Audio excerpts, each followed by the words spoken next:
I would die for you. Yeah, like I would die for you. Yeah, I would die for you. I would lie for you.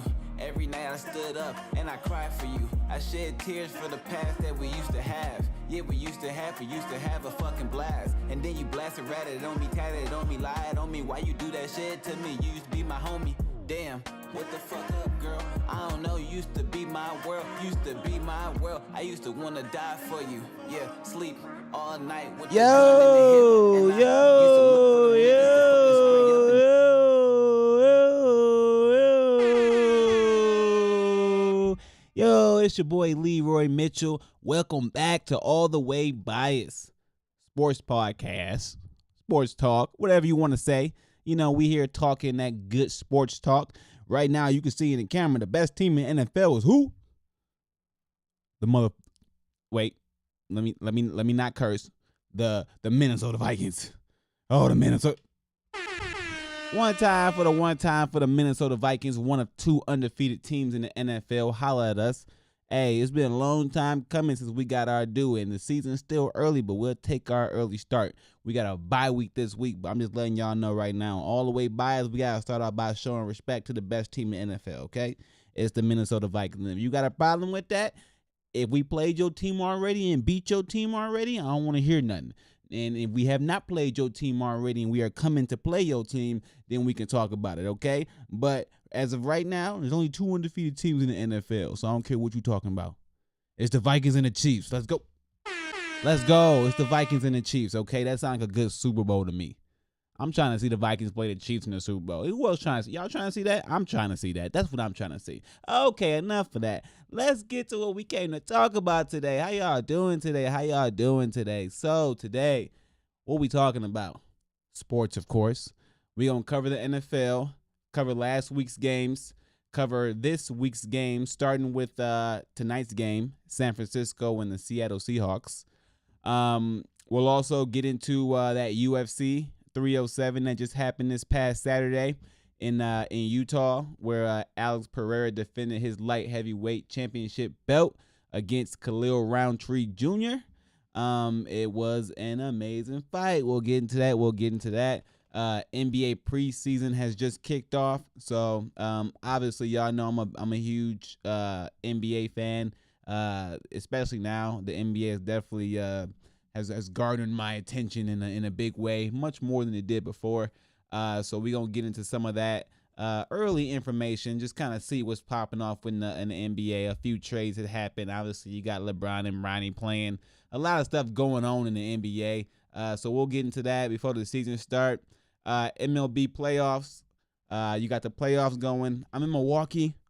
I was really going to sit down and cover baseball if the Brewers made it to the NLDS. I was going to sit down because y'all know I ain't the biggest baseball fan. Now, y'all can try to convert me, but I've been to too many baseball games, and they... No. No. I don't do nothing but see a bunch of people drinking and socializing and not even watching the game into the seventh inning. So baseball, you're going to have to miss me on baseball, but we'll talk about a little bit of baseball, okay? Sorry, y'all baseball fans. I know y'all want to sit here and talk about whoever y'all want to talk about. Hey, but I will talk about that Shohei Ohtani, whoever that kid is, wherever he came from, that man, that boy a thoroughbred. All right, so let's get into, some more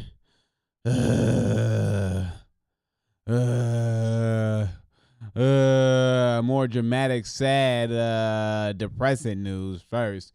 Unfortunately, I can't seem to catch a break in fantasy football, so let's get into that first. Golly, here we go.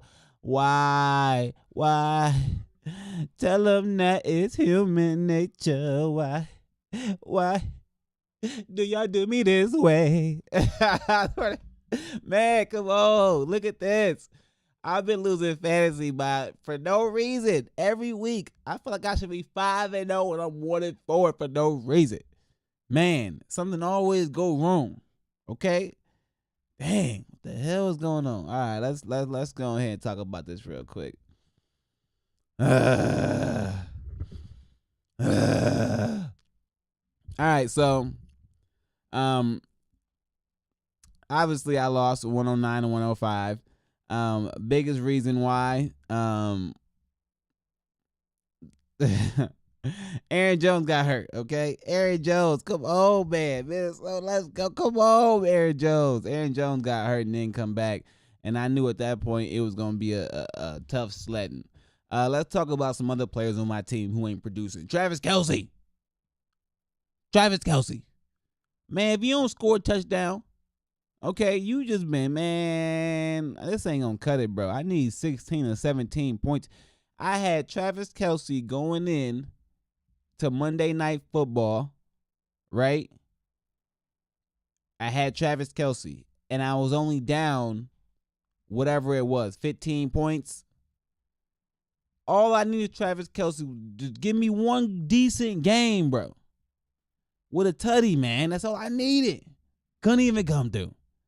So I took the L again, man. Dang, I'm 1-4 in fantasy.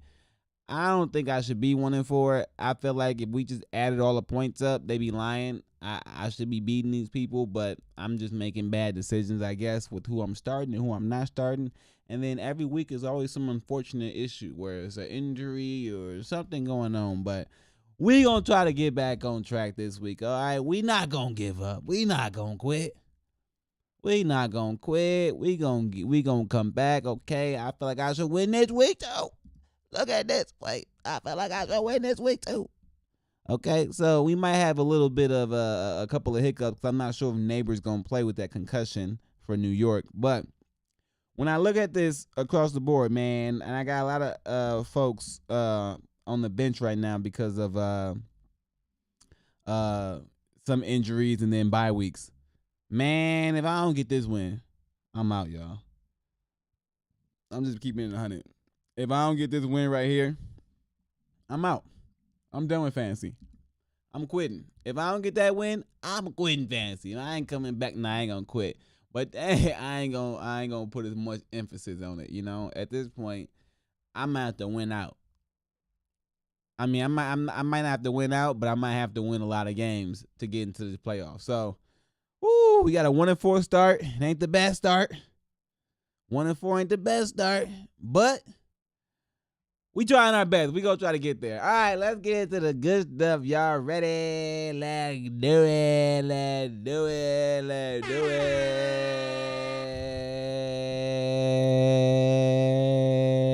All right, just play with y'all.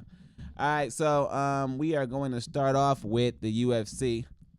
All right, y'all. So UFC 307 was this past weekend, October 5th, in Salt Lake City, Utah.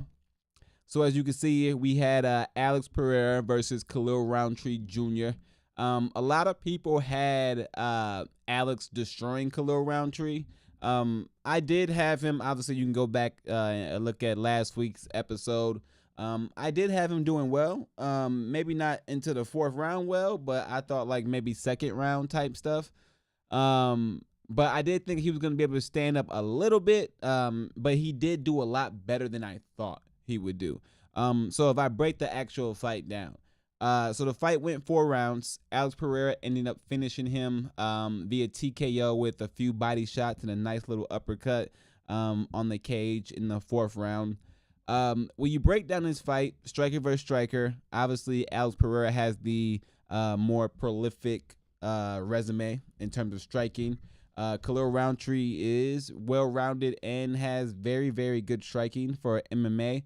But obviously he doesn't have the level of striking that Alex Pereira has. Like Glory 2-time champion. His accolades speak for themselves. When you break the fight down, what I really saw was the biggest difference was what I always say with MMA. It's really simple. When these guys learn the importance of a jab and how much damage a jab can do and how safe you can keep yourself with a jab, the game gonna change.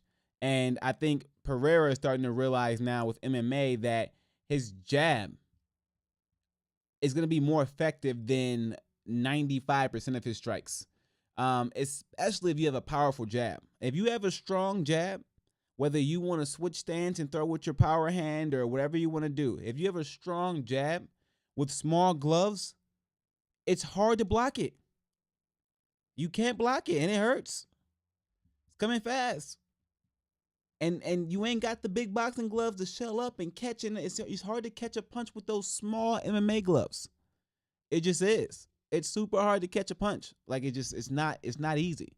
So a jab is such an effective weapon because it keeps you at distance. It's quick to pop out there, and it keeps you defensively sound if you know how to throw it right. So the biggest change in that fight for me was Pereira started hitting that jab.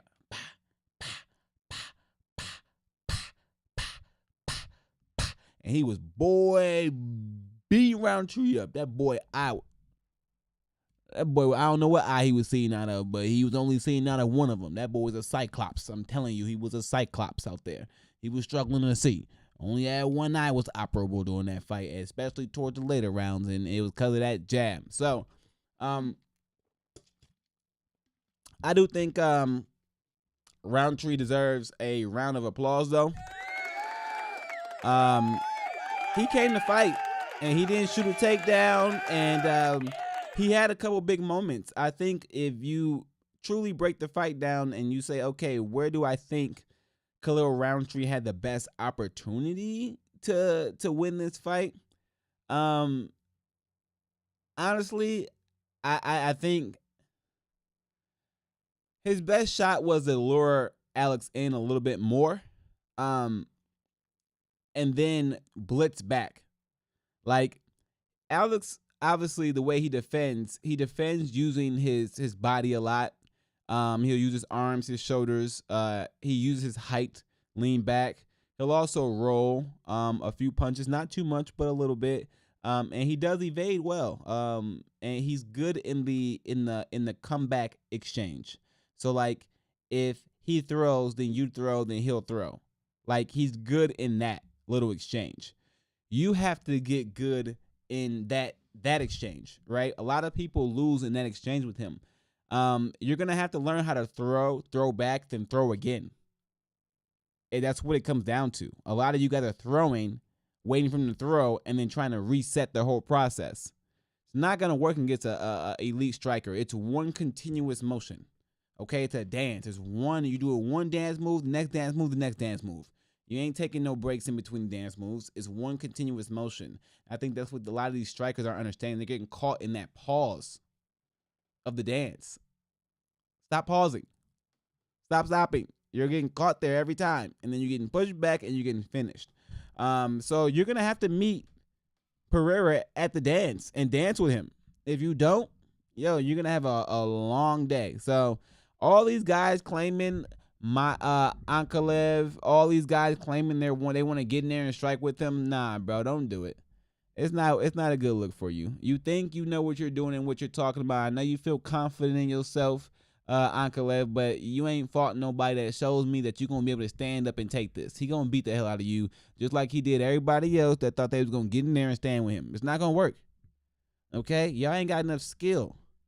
And to be honest, y'all keep saying, oh, punching power. If Israel Adesanya did it, I can do it. Man, he the only one that did it. And he had to fight him 4 times to do it. And he used the cage to do it. And that was Pereira being a little bit anxious and a little bit, new to the sport and not understanding that cage can offer a lot of dang extra momentum when somebody bouncing off of it, a la Anthony Pettis when he kicked Benson Henderson bouncing off the fence. So, look, man, Pereira's a monster. I'm super excited for his rise. I watched him all through glory. I'm excited more kickboxers and strikers are coming into the MMA because I've always said this. They always say, oh, well, wait till you fight a great wrestler. No, wait till you fight a great striker who understands movement and who's not afraid to throw a punch when you shoot a takedown. I guarantee you I would rather fight a wrestler all day than a tremendous striker who understands movement. If you fight a striker who understands movement, all that wrestling stuff going out the window. You about to get pieced up before you get in there. So I don't think there is a wrestler that's going to take him down because they're going to get pieced up trying to take him down. He's not afraid of that anymore. All right, so we got Alex Pereira with the win. Another controversial fight. There were a lot of controversial fights on this card. Juliana Pena defeated Raquel Pennington. Man, I don't know about that one. I had Raquel Pennington winning 3-2. I just did. I'm just being honest. I don't know how they gave to Juliana Pena. I just don't see it. Maybe if you say total strikes and all that, but it didn't seem like that, and it didn't feel like that. It felt like, to me, it felt like, if I'm being honest, Raquel Pennington had the edge. But it was a close fight, so we can't say it was like a some sort of like, scrub job where like, someone got ran through. But I think Raquel Pennington won that fight, if I'm being honest. I'm not going to break it down because it was boring, but I think Raquel won that fight. Also, I think Aldo got robbed too, man. You can't just be putting people on the fence and doing nothing. These stats is misleading, okay? Listen, bro, it's boring, man. Like, bro, you boring. Batista, you boring. I'm just being honest, bro. I don't think you won that fight either. You can't just, this is what I'm saying with these wrestlers. They just want to hold someone on the fence and act like they did something great. No, you got to do something with this stuff. Do some damage. You got to hurt people. This is the hurt business. I think this was a bull. I think this was bull too. I think Aldo won that. I think everybody on the left side won today. Okay. Now Kevin Holland, man, that rib injury. So Kevin Holland had a rib injury in the fight, and he couldn't continue. So Roman won that fight. So you got to give it to Roman, man. He came through, did what he had to do, got the win, and that is what it is. Kaylin Vieira. Let me go over here, my bad. And Kayla Harrison, okay, another boring fight. I'm just not gonna lie. Just takedowns, boring. No true submission attempts thrown up there. It was a boring fight. I'm not gonna lie. Kayla Harrison did what she had to do, but in terms of her being like dominant, I don't think she's that dominant. Besides that, she's just stronger than everybody else. Her striking does not look great to me. Like, if she has to fight Amanda Nunes, like Kayla Harrison, it is not gonna go well. She's gonna piece you up on the feet. I'm sorry. Where she does have a shot is beating Juliana Pena for sure, because Pena is not great. And if they have to fight, I think Harrison destroys Pena because the matchup is the matchup. Oh, now Leo, the prelims was lit. I don't care. The prelims were lit. Let's just talk about Joaquin Buckley. He came with that knockout over Stephen Thompson. Hey, Thompson, bro. With your style, it requires you to have speed, bro. It just does. And you a little over the hill. Your speed ain't there no more. Like, you can't get out the way like you used to. It's time to wrap it up, man, before you just keep taking too many L's and ruin your history and your career, okay? At some point in time, age do catch up, and unless you plan on dropping down to 155, bro, this ain't gonna work, okay? This ain't gonna work. It just ain't gonna work. All right, y'all. Let me go ahead and get back and talk to y'all real quick for a second. So when it comes to the UFC, I am starting to think that a lot of these cards that they're putting together are becoming oversaturated with hot garbage. Dana White, and I'm a big fan, Dana White. I'm a fan of you. I'm a fan of the UFC. I'm a fan of all that stuff. Like I said, I love MMA, and I definitely love the UFC. But I think we need to make some changes. Okay, like, I'm not gonna lie, the last few pay-per-views were, man,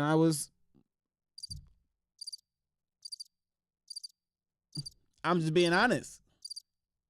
Like, I think we're gonna have to either book the fighters, like, the matchups need to be better, or we gotta take some breaks and try to get like a nice, juicy, good card. You know what I'm saying? Well, we know the action gonna be there.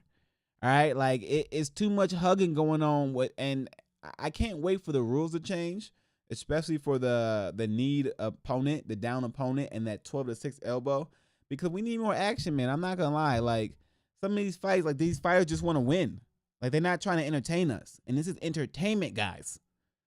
Y'all, sports entertainment. Y'all need to entertain us. I'm not trying to go to sleep and be bored, bro. Like, I'm not trying to pay $80 to be bored and fall asleep, because that's what's happening on a lot of these fight cards now. I'm like, man, what's going on?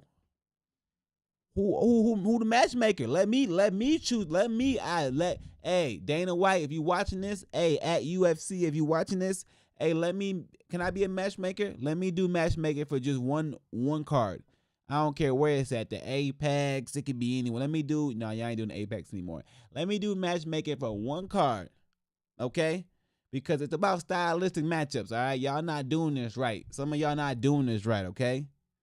All right? We got to make sure we get bangers with bangers. I'm sorry. Bangers with bangers. You're better off putting two wrestlers in there together, because then they'll probably strike. Put two strikers in there together. Perfect. Okay? Put two judo guys in there together. Make sure you put the guys of the same discipline, put them together in a fight. Because if you do that, they probably gonna strike. That's what I've seen. So, shout out to Alex Pereira, Powhatan. Chama. Currently the best champion in the UFC right now. Obviously, we got John Bones Jones fighting pretty soon, so we'll see what's popping with that. But yeah, man, UFC 307, Pereira fight was a banger. The rest of the card, I'm sorry, I gotta do it. I thought it was gonna be a great card, but I gotta keep it 100, y'all. I gotta keep it a buck. I don't know, so we'll see what's popping with the next card, but that one really wasn't it. All right, let's get to some other stuff real quick. In the NFL, baby. All right, y'all. NFL news. Thursday, October 3rd, the Falcons defeated the Buccaneers 36-30. Kirk Cousins, first Cousins, third cousin. Boy, he came through. 500 yards, crazy. Vikings beat the Jets. Oh, yeah. 5-0, baby. Undefeated. Best team in the NFL. Let's go. And these games don't be as close as they look. We just be kind of letting our foot off the gas towards the end a little bit. We got to stop doing that. But, Vikings got that win 23-17, still undefeated. The Bears beat the Panthers 36-10. The Panthers are atrocious right now. Caleb Williams is starting to look a lot better. The Ravens defeated the Bengals 41-38. The Bengals are, I don't know, but the Ravens are starting to make their mark. Somehow the Dolphins squeaked out a win against the Patriots 15-10. That was a forgettable game, if I've ever forgot a game. The Washington Commanders. Okay, this is my sleeper team in the NFL. The Commanders look great. They just do with Daniels and their receiving core. Their defense is playing well. I like them. The Browns.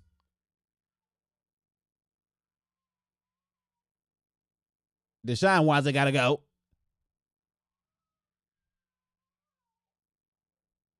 Deshaun Watson gotta go. Deshaun Watson's gotta go. He just gotta go. I don't know, man. It ain't going well with Deshaun Watson. The Jaguars defeat the Colts 37-34. I paused. I was gonna get into some Deshaun Watson stuff, but I ain't gonna get into that. I was gonna say why he ain't playing well, but I ain't getting to that. The Jaguars defeat the Colts 37-34. The Jaguars don't look great either. I'm glad they got a win, but they look terrible too. The Texans, they look pretty good. They beat the Bills 23-20. I really like the Texans. I like C.J. Stroud. The only team they lost to was to the best team in the NFL, and that's obviously the Minnesota Vikings. The Denver Broncos beat the Raiders 34-18. The Broncos are 3-2. They're not doing too bad. The Cardinals snuck out a win 24-23 against the 49ers, who don't look too well either. The Packers somehow got another win. They beat the Rams. Oh, my God, the Rams are so bad. 24-19. The Giants beat the Seahawks somehow. I don't know how I just don't know how that happened. Seahawks, I don't know. The Giants beat the Seahawks 29-20. The Cowboys defeat the Steelers. Cowboy Nation, y'all happy, 20-17. And then the only other undefeated team in the NFL is the Kansas City Chiefs. And they won that game 26-13. So let's go to this week, baby. Let's see what's poppin'. Let's go. Okay, y'all. So tonight, pretty soon, actually, in about an hour and a half or so, we got game 1 for this week, 49ers at Seahawks.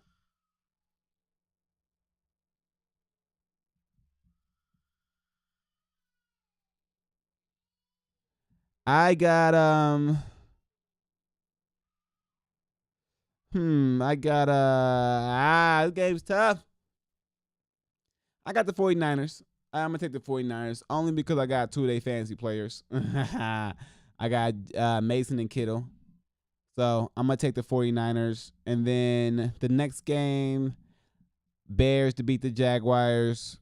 Nah, they're in our division, but I gotta go Packers to beat the Cardinals. I'm going Colts to beat the Titans. Texans to beat the Patriots. This next game, Buccaneers to beat the Saints. I think Carr's hurt. Eagles to beat the Browns. Ooh, Washington at the Ravens. This might be the game of the week. I'm going Washington. Chargers at Broncos. Chargers. Steelers at Raiders. Steelers. Lions at Cowboys. Lions. Falcons at Panthers. Falcons. Bengals and Giants. Going Bengals. Bills and Jets. We're going Bills, baby. All right, y'all. So that's my little recap real quick. See, now, I was going to get into some more basketball stuff right now, but I think we're going to wait until next week so we can get it a little bit juicier. You know what I'm saying? There's a lot of stuff happening right now in the NBA, but it ain't really out where it need to be out at. So we're going to wait until next week, and then we're going to run through all of that. But MLB starting right now. The playoffs is in. Hockey's in. Basketball. Everything's going crazy. So, hey, it's your boy Leroy Mitchell. I hope y'all enjoyed the podcast today. Make sure you like, share, and subscribe. And I'll be back next week. Go Vikings!